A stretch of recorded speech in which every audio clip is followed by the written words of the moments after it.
Shalom semuanya. Ini jam terakhir dari sesi doa ceria kita. Saya berharap semuanya masih punya kekuatan untuk mendengar, punya kekuatan untuk terus berdoa. Betul ya? Amin. Oke.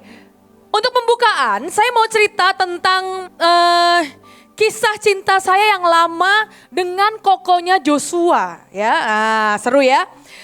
Mungkin beberapa tidak ada yang tahu, beberapa mungkin tahu. Saya bersyukur semoga ini kokonya nggak dengar juga, saya juga malu ya. Tapi ini bagian dari khotbah, ini bagian dari sharing ya.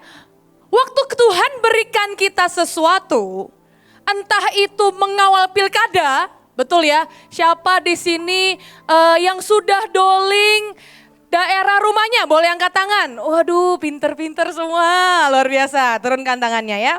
Luar biasa memang pasukan terdahsyat, luar biasa memang ya. Mungkin Bu, saya nggak cuma doling daerah rumah saya, tapi saya juga doling daerah tetangga-tetangga saya sampai yang pulau luar saya juga doling. Wah tuh emang luar biasa. Luar biasa sekali ya. Jam 5 pagi saya dibangunkan suami, ayo bangun doling. Saya jalan sembari merem saudara. Bahaya ya. Tapi ini, dalam melakukan segala hal, kadang kita lagi mood, kadang kita nggak mood. Saya ulangin ya.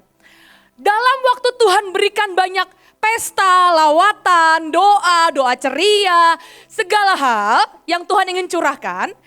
Kadang kita mood, kadang kita nggak mood.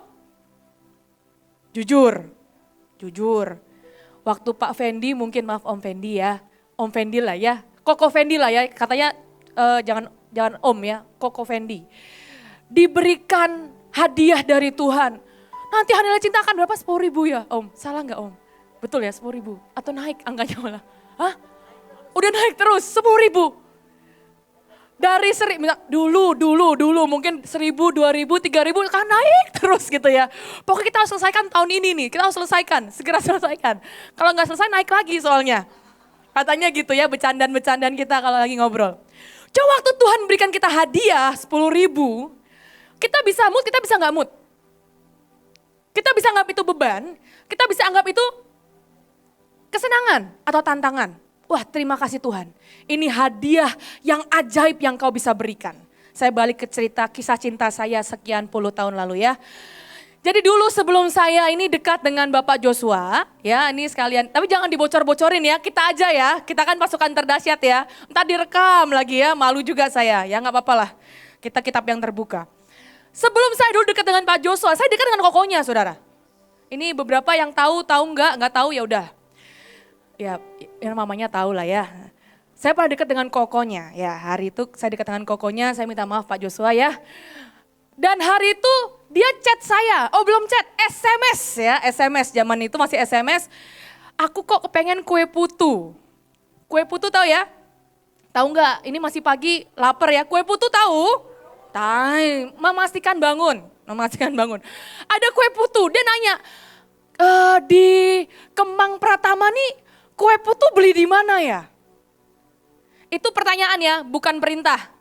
Saya ulangin ya, dia nanya ke saya, di Kemang Pratama, biar paham ya, di Kemang Pratama kue putu ada di mana? Tanda tanya, senyum, ya kan?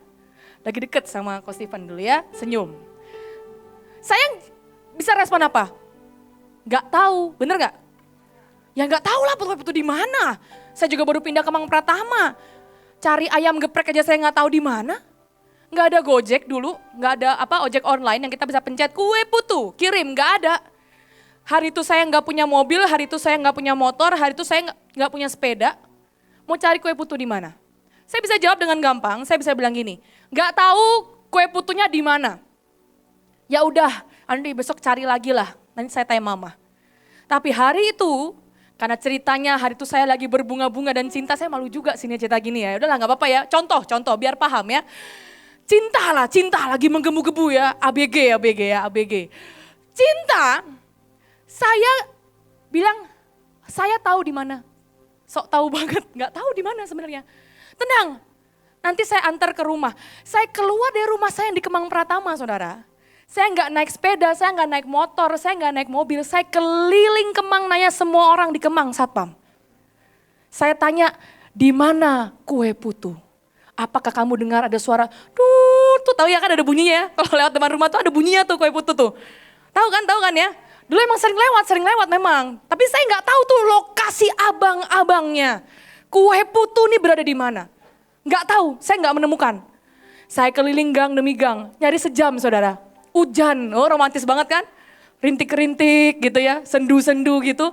Saya nyari kue putu, ketemu. Ada satpam bilang di ujung sana, belok kiri, belok kanan. Ada kue putu di sana. Saya jalan ke sana. Udah hilang kue putunya karena ya udah terlambat ya, nggak naik sepeda, nggak naik motor, jalan kaki, mau cepet apa jalannya gitu ya. Nyampe sana hilang. Saya tanya, tadi di sini ada kue putu, betul ibu? Tadi dia belanja, ada orang belanja di sini kue putu. Tapi sudah pergi ke perumahan sebelah, belok kanan, belok kiri, belok kanan, belok kiri.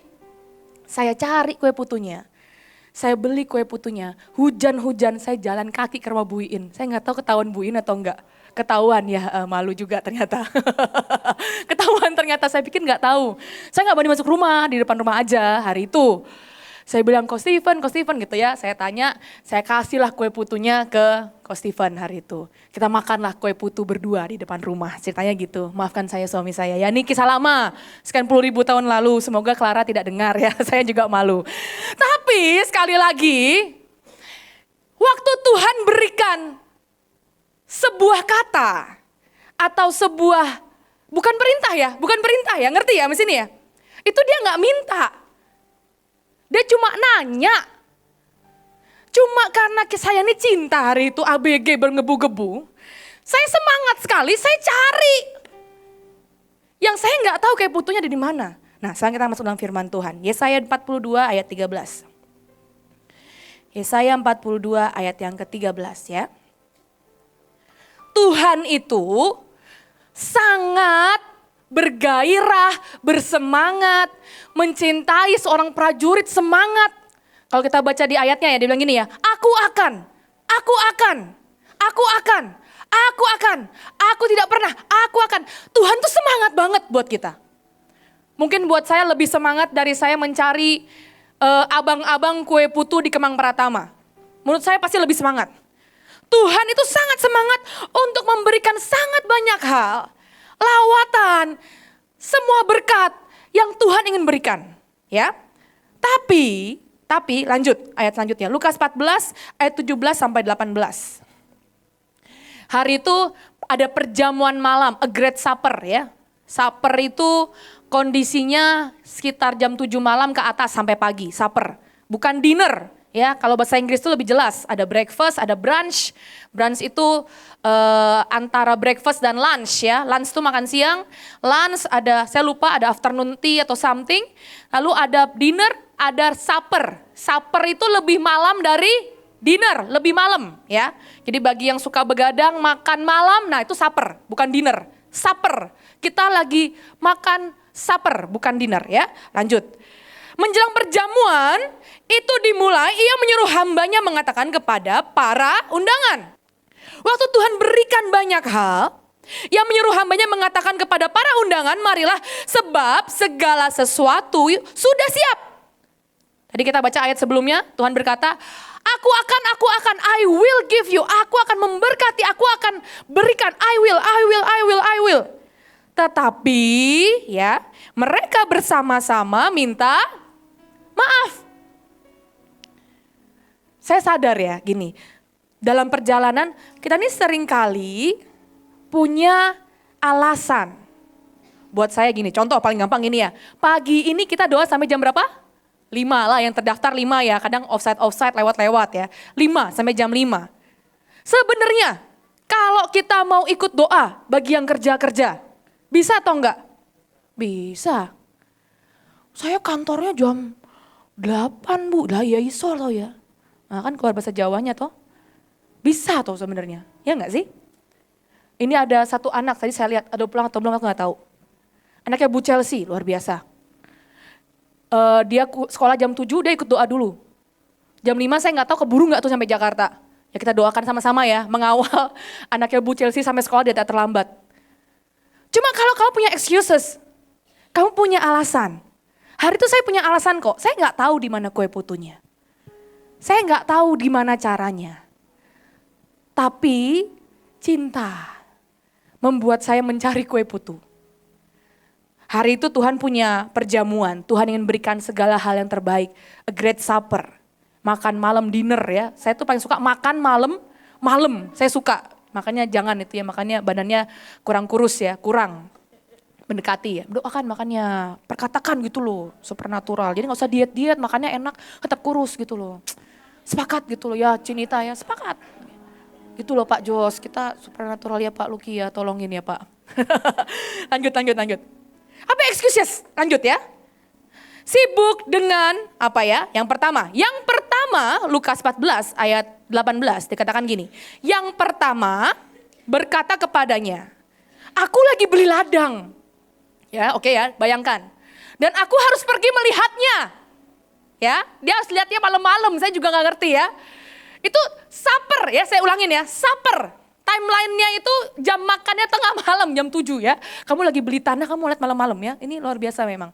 Yang pertama berkata, aku telah pergi membeli ladang, aku harus pergi melihat dan aku minta dimaafin ya. Sorry gak bisa ikut.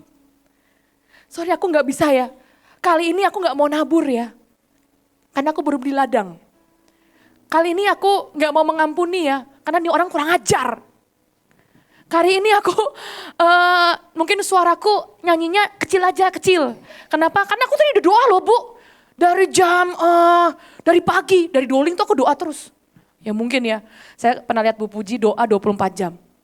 Tetap kuat tuh, hebat luar biasa. Gak tidur-tidur, saya juga bingung kok Bu Puji gak pulang-pulang ya gitu. Yang lain udah pulang gitu. Tapi kok gak ngantuk-ngantuk juga ya, tetap gak ketiduran tuh loh, hebat juga loh, saya juga bingung loh, kagum saya. Ngerti ya? Membeli ladang, itu tengah malam. Tengah malam. Mungkin ada urusan bisnis, ya ladang itu kan bisnisnya kerjaan. Kadang ada urusan kantor, Pak Fendi pernah sharing, dia bilang ini, jangan mau kamu itu diperbudak oleh pekerjaanmu. Kamu yang harus tentukan. Jangan mau kamu tuh diperbudak sama Mesirmu. Buat saya bener juga sih. Kerja tuh gak salah, di sekuler tuh gak salah. Betul, saya gak against dengan itu. Cuma jangan mau kamu diperbudak dengan itu. Tentukan, doa. Tentukan. Sekali lagi, dia mau ngecek ladang di tengah malam. Saya gak tahu apakah kelihatan atau enggak. Itu tengah malam. Lanjut, yang kedua ya. Yang lainnya, temennya bilang gini. Yang lain berkata, Lukas 14 ayat 19, aku telah membeli 5 pasang lembu kebiri. Ya, 5 pasang lembu kebiri. Dan aku harus pergi mencobanya tengah malam. Jadi sebenarnya alasannya gak make sense.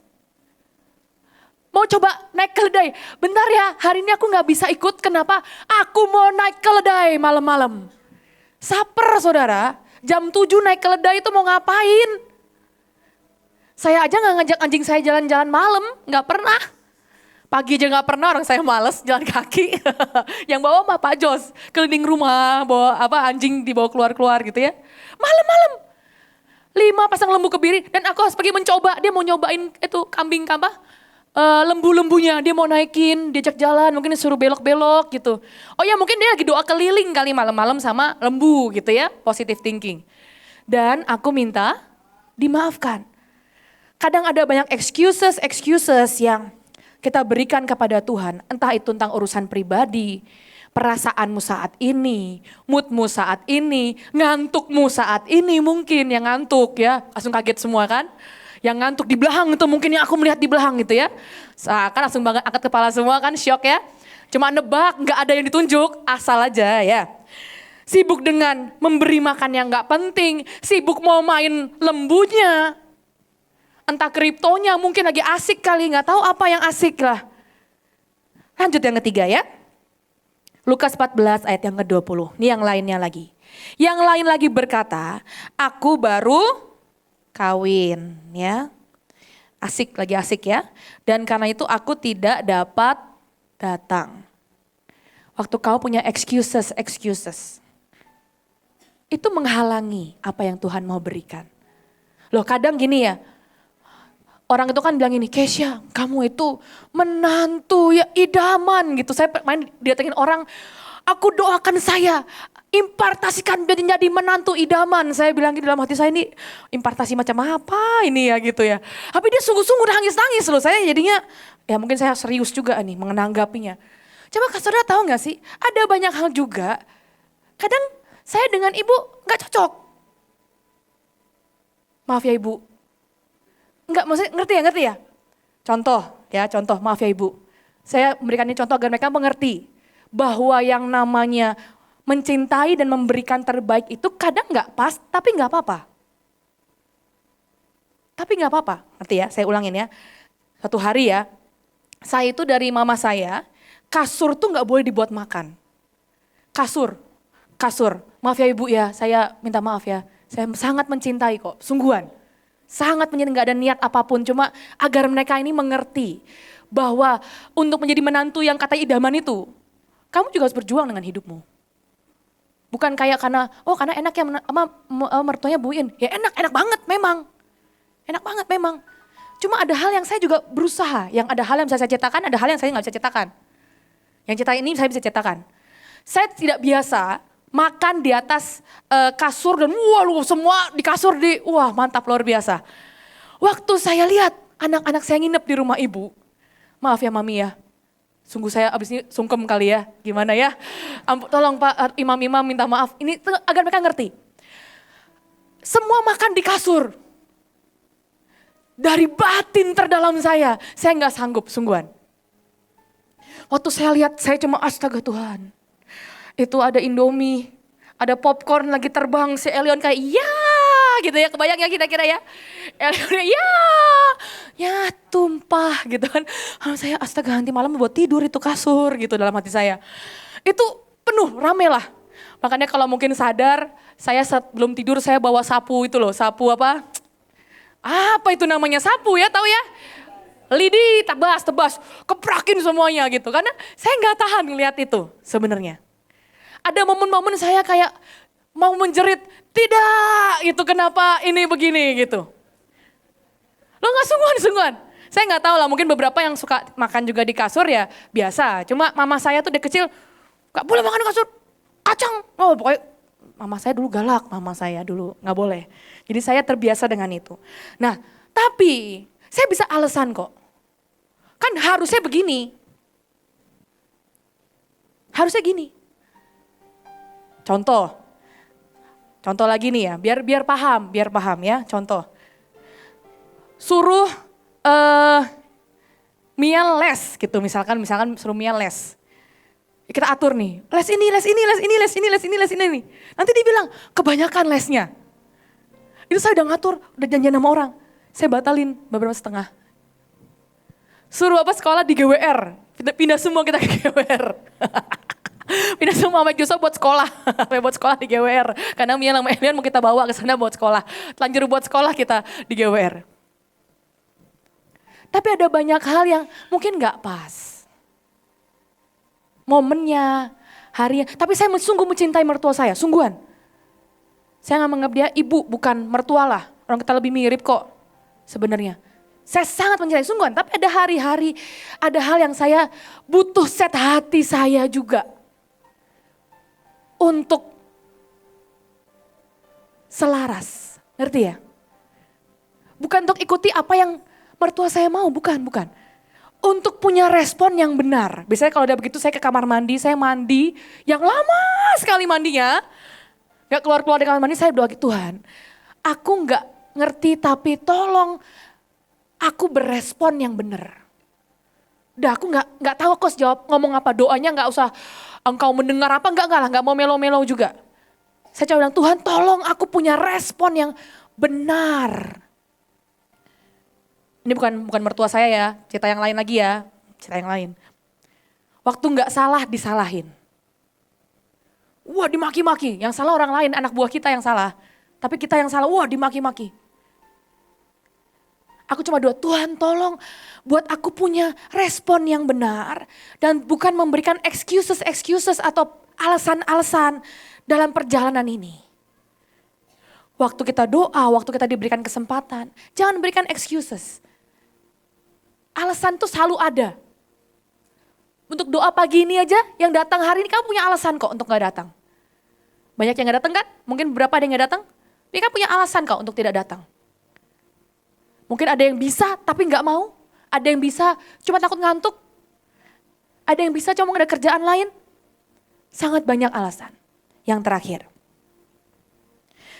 Roma 12 ayat 11. Never be lacking in zeal, but keep your spiritual fervor serving the Lord. Kita ini harus jadi orang-orang yang selalu punya panas dalam melakukan segala sesuatu. Waktu Tuhan ingin berikan satu hal, dua hal, tiga hal. Waktu Tuhan lagi ingin kita tuh punya respon yang benar agar Tuhan bisa berkatin kita. Kadang murah sekali harganya. Hanya meresponi dengan benar. Tapi kita harus selalu punya panas dan cinta. Karena kalau kita punya cinta, kue putu pun kita cari. Kalau kita punya cinta, pengertian saya terima. Kalau kita punya cinta, kasur mau ada popcorn di atasnya, gak pernah masalah. Saya akan bisa melihat ini lucu banget. Kenapa? Bagus, anak saya tahu artinya kasur kotor, tahu artinya kasur ada makanan, tahu artinya kasur bersih, dia menikmati semua musim dan segala model dari kasur. Gak ada kan?